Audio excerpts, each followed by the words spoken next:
when we were growing more, I realized I needed more duplication of roles. So, if there was one person doing customer service and that person was out, guess who was doing customer service? That would be me.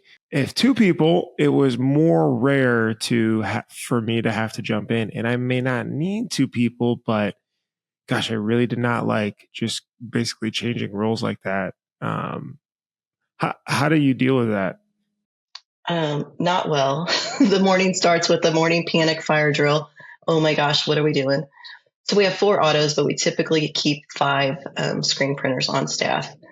Then we have our production staff, folders, catchers, all that stuff. We duplicate that position, but it's hard for us to do that because we pay higher wages because we are a union shop. So all of our employees are higher wages. So by having that extra $800 a week person really hurts your budget, margins, et cetera, when they're just there in case someone doesn't show up.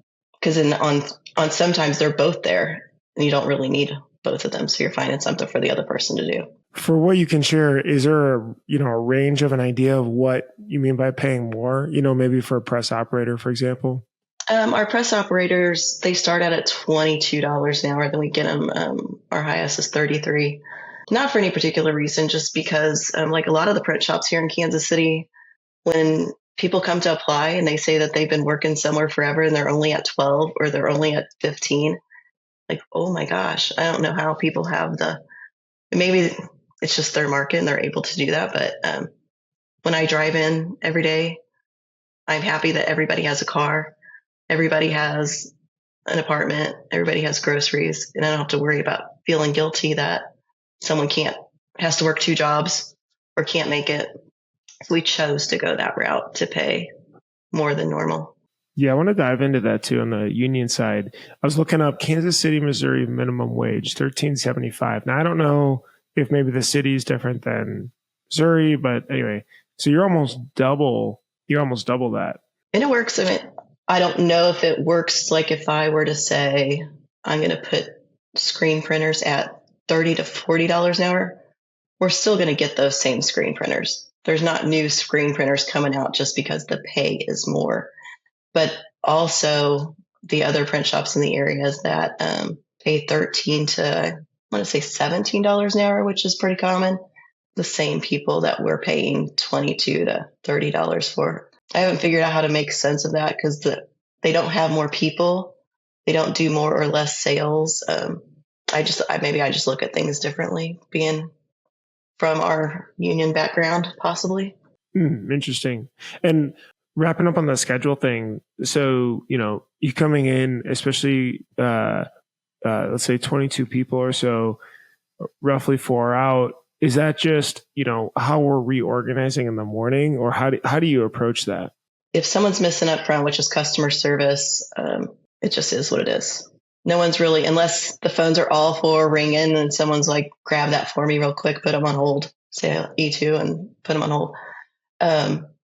So that kind of works itself out. The back, if it's a printer, we hope it's only one printer, which there have been times when it's a couple printers. Then it's like, oh man, let's start calling and doing damage control because we know we're going to be late on several jobs, which is going to be not only today, but tomorrow and the next day. And the trickle effect of being down staff. Shipping, receiving, we have 2 people. They're typically both there, if not one. But even then, UPS drops off 100 or so boxes. We up front, sometimes all 3 of us will go back in the back. We know what's coming and we're looking for those boxes, and we will actually cart the stuff to get it on the press, to get it back out the door. We do a lot of fire drills for real. As a bigger contract shop owner, then what do you feel like is that sounds like a struggle, but I don't know if that's maybe the greatest struggle, or what do you think? What is your toughest struggle as an owner? People. And, it's so hard to put my finger on it because it's so different. Like we have so many different demographics, backgrounds, ages. We have a bunch of 20-somethings and a couple of 40 and overs. And there is definitely a difference in age and the importance of going to work or hanging out because it's the day after Thanksgiving and they want to go Black Friday shopping. We joke that all the employees that come and apply need to have mortgages and car payments, because then at least they'll come to work because they have to make money. It's the younger generation that are still at home, don't really, if they make 40 hours, cool. If they don't, they got close. And that's my biggest struggle right now, trying to figure out how to get everybody to come to work. I find that similarly in that people in their 20s are still figuring out a little bit more of their direction of where they want to be. And so you may, like we experienced some of that, they may be into this and then 6 months later, they're not into it. And so that can be tough when helping to train someone or not. And then maybe 30s and 40s, a little bit more established, more directionally pointed towards they want to go. But I guess not that it depended on the role as well. And obviously there's exceptions to this role that I've had, but it's tough. I mean, have you found motivational areas that help you, create an environment where someone that's younger is more fired up or can attend more? Like, some people have said just financial. If you're here and have perfect attendance for 90 days for the first time you start, maybe we create a better habit out of the gate.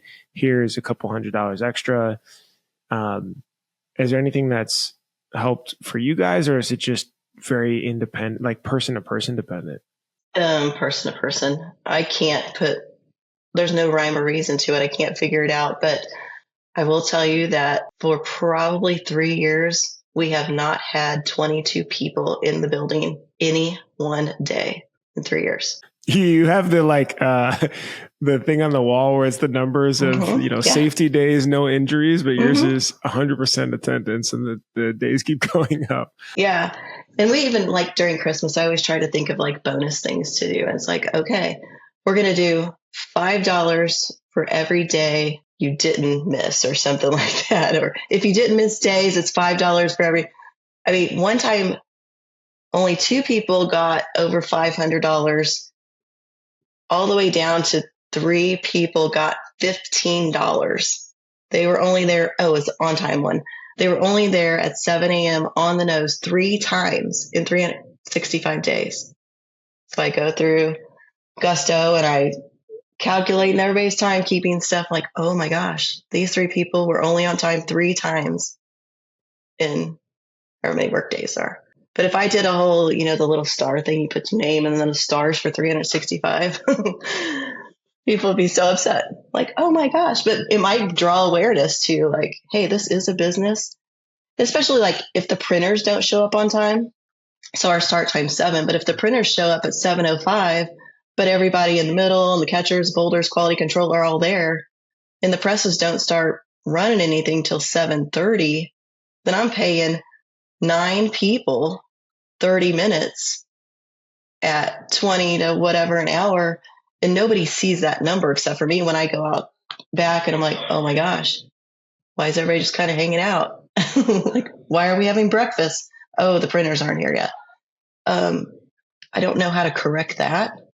I don't know how to make people want to be the 15-minute early people. I can't figure it out. On the other, the kind of hard ass side of the spectrum, is there, look, if you're late X times, you're out? Or is it because labor is so difficult, it's hard to retrain people? Or, they've been with you a while, so I also have the sort of emotional connection too part where I'll give in. No, like I told my husband, if we fired everybody that was late, it'd just be me, you, and the girls. My 2 daughters work for us. Here we go. We're back in the house. Yeah, they know better. We're bunking. Yeah, but I said that because we talk about it all the time. My gosh, how are these grown-ups? If you know that we have one guy who's 7 minutes late every single day for months, and we were that you're 7 minutes late, wake up 7 minutes early, get in your car 7 minutes early, do everything 7 minutes early. But it was no big deal, to do. I'm just, hey, yeah, you just stop production, and all these people are waiting, depending on you to be here. The printers are obviously the most important part, because if those things aren't spinning, the day doesn't even get to begin.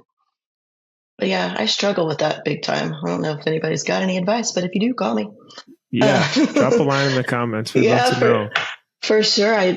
We give 2 hours for every 40 hours that they work. So it's 104 PTO hours a year. We give half of health benefits to the employee, and we offer it to their spouses too at their cost. Whoa. We That's take nice. every federal holiday off. Somebody's got a family problem, a kid problem, a babysitting problem, go. We'll figure it out. We're very family oriented. So it's not like someone could say, oh, I'm late because I hate it here. Like there's so many perks and business and benefits to working at E2. I just think it's a people problem and not so much anything else problem. Unless I'm blind to something that I don't see, but it's so easy and such a good environment.